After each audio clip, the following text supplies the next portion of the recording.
बिस्मिल्लाहिर्रहमानिर्रहीम। ये वाक़या नबी करीम सल्लल्लाहु अलैहि वसल्लम के ज़माने की बात है। मक्का में एक बेवा औरत रहती थी। वो मुसलमान नहीं थी बल्कि मुशरिक थी। उस औरत का 8 साल का बेटा था। वो दोनों बहुत गरीब थे। मुश्किल से गुजर बसर हुआ करता था। एक रोज़ माँ घर आई तो बच्चे ने माँ के करीब आकर सवाल किया, माँ, मैंने देखा है कि आप दूसरे बच्चों की माँओं की तरह नहीं हो। उनके पास नए नए कपड़े हैं और तुम्हारे पास तो मैले और फटे कपड़े हैं। माँ ने बेटे की तरफ नज़र भरकर देखा, प्यार से उसे अपने पास बिठाया और कहने लगी, अच्छा तो मेरा बेटा अब इतना बड़ा हो गया है कि उसे अपने माँ के हालात समझ आने लगे हैं।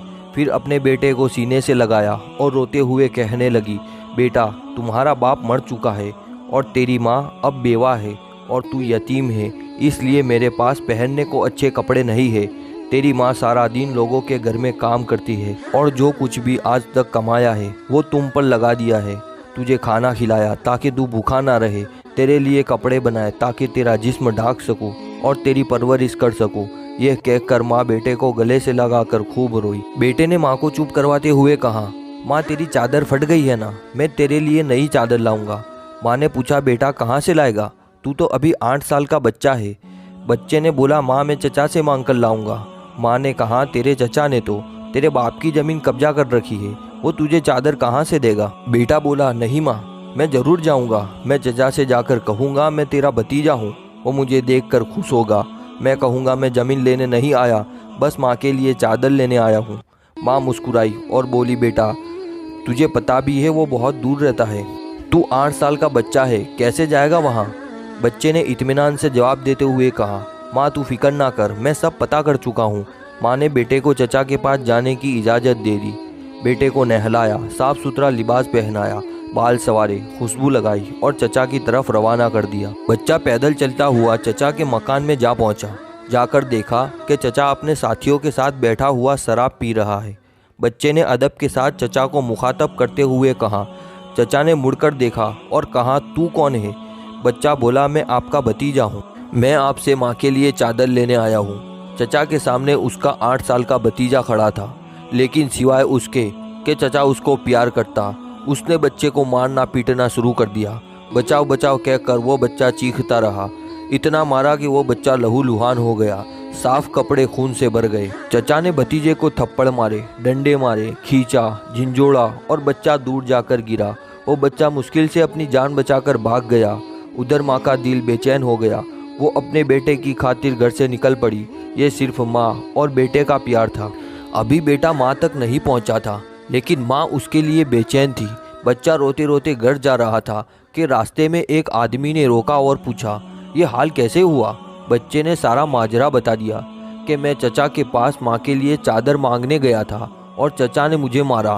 उस रागीर ने कहा, सुनो, खाना काबा में जाओ, वहाँ तुम्हें मोहम्मद सल्लल्लाहु अलैहि वसल्लम मिलेंगे, उनसे अपनी माँ के लिए चादर मांगना, वो ज़रूर देंगे। बच्चे ने आंसू पोंछे और घर की तरफ चल दिया। माँ के पास गया। बेटे को इस हालत में देखकर उसकी माँ बेहद रोई। उसे घर ले आई और घर ले जाकर उसे नहलाया, खून साफ किया और जख्मों पर मरहम लगाया। मैंने तुझे मना किया था ना कि चचा तुझे कुछ नहीं देगा। बेटे ने कहा, माँ मैं अब किसी और के पास जाऊँगा, अगर मुझे इजाज़त दो वो मुझे चादर ज़रूर देंगे। माँ ने कहा, कौन है बेटा। बेटा बोला, मोहम्मद सल्लल्लाहु अलैहि वसल्लम। माँ ने बेटे को धक्के से पीछे किया और बोली, अब इस घर में दोबारा मोहम्मद का नाम नहीं लिया जाएगा। तुम्हें पता है बेटा वो जादूगर है, शायर है, मजनू है, तू उसके पास हरगिज़ नहीं जाएगा। अल्लाह ताला ने इस बात का जिक्र कुरान पाक के 27वें पारे में फरमाया है कि लोगों ने मेरे नबी को मजनू, शायर और जादूगर पुकारा। बेटे ने कहा, माँ मैं उनका पता करके आया हूँ, मुझे एक बार उनके पास जाने की इजाज़त दो। माँ ने बड़ी मुश्किल से इजाज़त दे दी। ये माँ और बेटा दोनों मुशरिकीन थे। बेटा खाना काबा की तरफ बढ़ा। खाना काबा पहुंचकर अंदर दाखिल हुआ तो देखा कि बहुत से लोग खड़े हैं। बच्चे को पहले वाला मंजर याद आ गया। बच्चे की हिम्मत ना हुई कि किसी से पूछे कि मोहम्मद सल्लल्लाहु अलैहि वसल्लम कौन है। बच्चा दूर खड़ा देखता रहा। फिर उसने काबा के गिर्द चक्कर लगाना शुरू कर दिया। चलता रहा और देखता रहा। फिर एक शख्स पर नज़र पड़ी तो वो बच्चा कहता है कि मैं उनको देखते ही समझ गया कि यही मोहम्मद सल्लल्लाहु अलैहि वसल्लम है। उनके चेहरे पर नूर ही नूर था। वो खामोशी से नजरें झुकाए बैठे थे। बच्चा उनके करीब गया और आहिस्ता से कंधे पर हाथ रखा और बोला, मोहम्मद सल्लल्लाहु अलैहि वसल्लम। आप सल्लल्लाहु अलैहि वसल्लम ने पीछे मुड़कर देखा और कहा, कौन? बच्चा एकदम घबरा गया और रोते हुए कहने लगा, मैं एक यतीम हूँ, मेरी माँ बेवा है और मुझे मेरी माँ के लिए एक चादर चाहिए। मैं अपने चचा के पास गया था, लेकिन उन्होंने मुझे मारा और वहाँ से धक्के देकर निकाल दिया।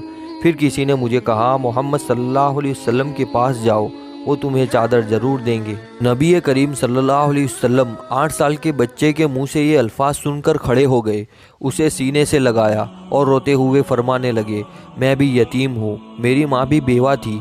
मैं समझ सकता हूँ कि यतीम की ज़िंदगी गुजारना कैसा है। आप रोते रहे और बच्चे के सर पर हाथ फेरते रहे, उसे प्यार किया और कंधे पर से चादर उतार कर उसे दे दी और फरमाया, ये लो चादर और अपनी माँ को दे देना। फिर फरमाने लगे, बेटा अगर इसके बाद भी कुछ चाहिए हो तो मेरे पास आ जाना, मैं तुम्हें ज़रूर दूंगा। सुभान अल्लाह। अल्लाह ताला ने उस बच्चे को उसकी माँ के लिए दुनिया की सबसे खूबसूरत चादर अता फरमाई।